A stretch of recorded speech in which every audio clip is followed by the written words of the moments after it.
Would you give up your territory in case somebody in another country invades you? Non vado proprio contro Putin, ma secondo me Zelens'kyj dovrebbe un attimo tirarsi indietro e mettersi da parte per finire questo scempio. Per questo noi faremo la nostra parte, per garantire all'Ucraina il futuro di libertà, di integrità, di democrazia che merita.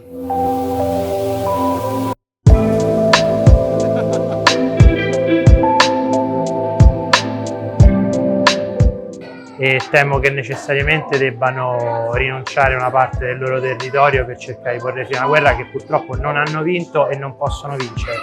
If this happened to us Italians, we would surrender in the fraction of a second.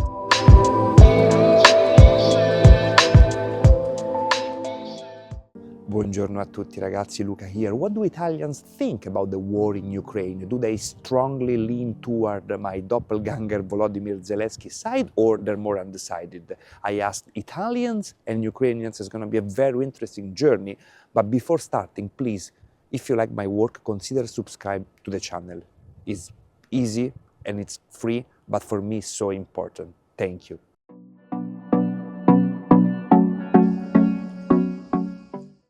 Having a geopolitical approach to the world, I tend to give a lot of importance to relationships between different peoples, which are, in my opinion, way more relevant than diplomacy, international relationships, governments. And so I want to start by analyzing the relationship of us Italians with the Ukrainian and Russian people before the outbreak of this terrible war. Do we, as Italians, like the Ukrainians and the Russians? Because believe me, that's what matters the most. You've been living in Italy for over 10 years, but you are Ukrainian. In your opinion, how do Italians feel about the war in Ukraine? Are they curious? What side are they taking most of the time? What are your feelings when you talk to Italians about the situation in your country? Most interesting question that everybody is asking me, and always, it's like, but why don't you leave some territories to Russia, and so you stop the war in this way? Like, okay, they already took Donbass, Lugansk, and Donetsk. Why don't you give them another part, like another piece of territory, and then the war will stop?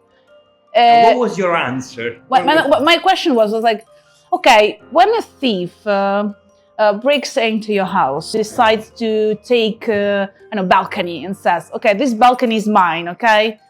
You say, okay, I will leave that thief on the balcony, so he or she can stay there and won't touch me, no? And then the thief decides to take another part of your living room or your kitchen or your bathroom. What are you going to do? Are you going to let him do that? Or will you fight against the thief or do something? And in general, we have to say that for geographical and historical reasons, Italy's relations with countries of northeastern Europe, such as Poland, Russia, Ukraine, Belarus, are not so close. That, since the time of the ancient Roman civilization, has never been an area of Italian competence or influence. This does not mean, of course, that Italy doesn't have political and economic relations with these countries, but for sure, Italians' idea of these peoples is very distant, blurred. The same question everybody asking, but just leave their territory to Russia. But we have already given them territory, and they keep on moving, they keep on coming forward. So what should we do? Shall we fight, or shall we leave them do everything? And do you feel angry about Italians feel like this? Because this doesn't surprise me at all. What are your feelings about this? Are you disappointed? I feel more frustrated because, and then in the second moment, I ask my question to Italians, like, would you give up your territory in case somebody in another country invades you? Are you ready to give up that territory? Is it okay for you?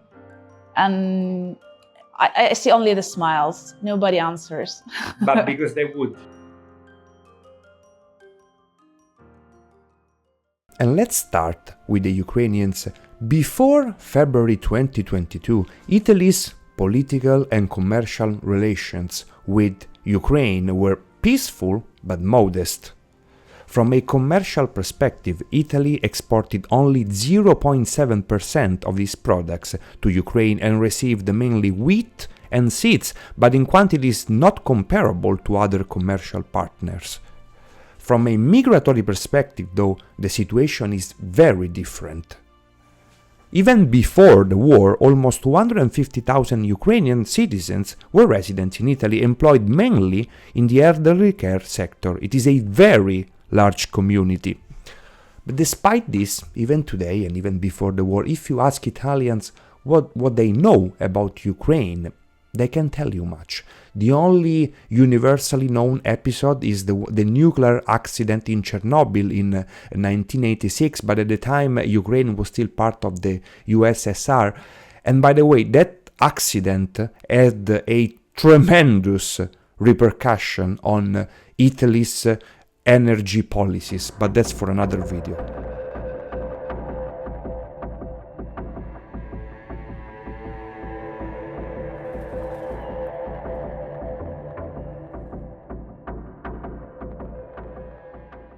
As for Russia, the matter is more complex. Historically, Italians have a relationship with Russians that is way better than many other Western countries, and that's for several reasons.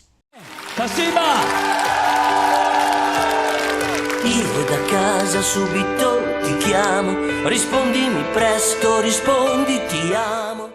Italy has rarely been involved in a direct conflict against Russia, and when it happened, Italians were always part of a coalition, an empire, an alliance in which basically they were forced to invade Russia without actually getting any direct benefit. On the contrary, most of the times invading Russia hurt us a lot. I'm talking about episodes like the Napoleonic campaign in Russia in 1812, the Crimean War in 1853, and in that case, yes, we had some indirect advantages, or more recently, the terrible Russian campaign in 1941 during World War II. Again, all scenarios in which the Italians actually found themselves in a situation bigger than them, but at the base there was no ancestral hatred toward the Russians. And this is a very, very different perception from that experienced by Americans, the British, the French, or worse, Russia's neighboring nations such as Finland, Poland, the Baltics. These are all countries that at different times in history have had Russia as a sworn enemy, so the public opinion, the population is much more accustomed to an extreme hostility toward the Russians, and in case of war, they will immediately take Russia's opposite side. It's supernatural for them, it's a natural consequence, but for us Italian is not. Our history has been completely different. My opinion is that it was an act of aggression from Russia to Ukraine. In your opinion, if hypothetically speaking, Russia invaded Italy, do you think Italians would stand up, or as I think, they would just leave them do whatever they want? I don't know, the French used to be, more patriotic, or not accepting, what is imposed by the others. I think it will depend, but Italian, I think, tend to get along more. And also the public opinion is not necessarily very, very, very against the Russians so much as it is in other countries, in France or somewhere else. So, I mean, obviously it depends. A full-scale invasion is different than not being totally against a war. But I'm not so sure that there are so many people, or that more than half of the people would be totally against, any Russian influence. But there are other reasons too. For example, the fact that since World War II onwards, Italy, despite being part of the NATO, also known as the American Empire, has been home of the biggest and most important communist party in Europe, with very close ties with Russians, and even today many people retain a positive memory of those times and a natural sympathy toward the former USSR. I did my PhD, I'm not joking, I did my PhD with some people that now are very successful university professors, much more successful than me, that were openly radically communist, and if they could, they would establish Russian communism in Italy today. Viva il Partito Comunista! Viva la gioventù comunista! Senza un grande partito comunista! And paradoxically, even on the opposite side, in the far-right movements, there are a lot of people who look with sympathy not so much on Russia, but on Putin, seen as a authoritarian, almost dictatorial leader with an inflexible will who reminds them of their beloved Benito Mussolini. In fact, before the outbreak of the war, some political leaders of the Italian far-right had a lot of contacts with Putin's government. Not to mention the fact that before the outbreak of the war, trade relations between Italy and Russia were very, very relevant and extremely beneficial to both countries. Italy exported 3% of its total production to Russia and received almost 50% of its natural gas needs from the latter. In fact, especially in the first year of the war, Italian industry suffered enormously from the sharp cut in these trade relations, and even today we have huge problems with energy supply. So for all these reasons, when the war broke out in February 2022, it was not so easy for the Italian government to convince the public opinion that it was fair, right, and necessary to undefinitely support Ukraine. Here we are not in Warsaw, in London, in Paris, where hatred toward the Russians has been cultivated for generations. Here, if you go to a bar and you tell Franco while he's having breakfast that he just has to support Ukrainians without ifs and buts, he's not going to buy it unless you have very, very convincing arguments. Federico, what are your impressions? What's your side about the war in Ukraine? È una questione che parte da molto lontano, attualmente è una guerra che sta portando troppe vittime e secondo me Zelens'kyj dovrebbe iniziare a abbassare un po', a tirare meno la mano e riuscire a far sì di smettere questo schifo che sta avvenendo. Non sono, sicuramente non come i mainstream, non vado proprio contro Putin, ma secondo me Zelens'kyj dovrebbe un attimo tirarsi indietro e mettersi da parte per finire questo scempio. And of course, in Italy we have thousands of Ukrainian refugees, and Italians are not insensitive to suffering. Myself, I have a 15-year-old boy in my class at school fleeing Ukraine, and it's a heartbreaking story. But the solution that most Italians give to this issue is just to stop giving Ukrainians weaponry to fight. Many Italians simply want Ukraine to immediately surrender and Zelens'kyj to sign a peace treaty as soon as possible. We just want Ukrainians to drop their pants. That's the reality of things. And you have no idea how widespread this opinion is among the Italian public opinion. But why? Please follow me because this is the crucial part of the video. Riccardo, what are your thoughts about the war in Ukraine? Io penso che gli ucraini hanno tutte le ragioni del mondo, purtroppo però inizia a essere passato troppo tempo e temo che necessariamente debbano rinunciare a una parte del loro territorio per cercare di porre fine a una guerra che purtroppo non hanno vinto e non possono vincere. Because this is exactly what we Italians would do if we were in the position of the Ukrainians. If the Russians invaded us, believe me, in 24 hours their tanks would be in St. Peter's Square, and in 48 hours a government would sign an unconditional surrender. Because this is what we are now in 2025. We cannot understand how for 3 years Ukrainians have been sacrificing their best men and women just to protect the territorial integrity and sovereignty of their nation. We would never do that in a million years. We would never shed a drop of Italian blood. You don't believe me? Look at this survey. that involves many countries around the world. It asks, if your country was invaded, would you be ready to die to defend it? And more than 80% of Italians answer no, absolutely not. Clearly the lowest figure among all the countries involved in the survey. But I don't need a survey. You just go around Rome, you ask people, and the overwhelming majority of these people would tell you, I don't care. If they invaded my country, I would flee. I would go to another country. I would never sacrifice my life or my children's life or my parents' life for my country. Never.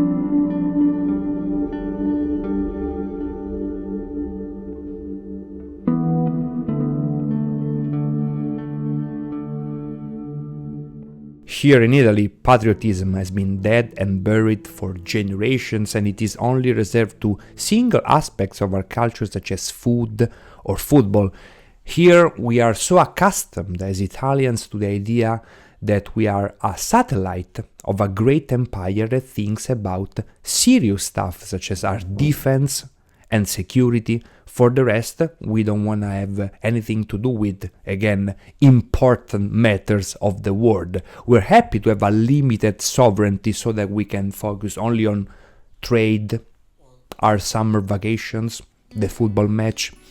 This is who we are now. We don't want to wake up from this bubble. And most importantly, we don't understand how other nations, other people, decide to take a different path. For example, to fight for their very survival, because we would never do that. We are pacifists, not because of nobility of soul, but because of fear and habit. Guarda, io sono contrario a ogni forma di guerra e di invasione di altri popoli, quindi per me è una cosa totalmente sbagliata e io sostengo da sempre il popolo ucraino. Now, despite this general distrust of Italians toward the Ukrainian survival instinct, the Italian government, now led by Giorgia Meloni, throughout these 3 years has maintained a solidly Atlanticist, pro-NATO, pro-Ukrainian position. Italy has sent money, weaponry, ammunition to Ukraine, and President Volodymyr Zelens'kyj, my doppelganger, has been hosted here in Rome multiple times, the last very recently.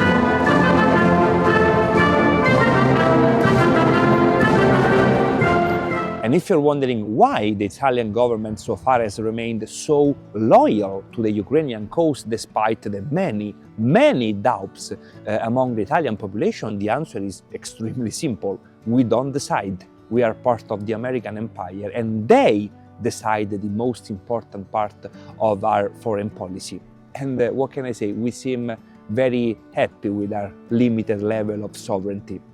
See you in the next one. Ciao, ciao ragazzi.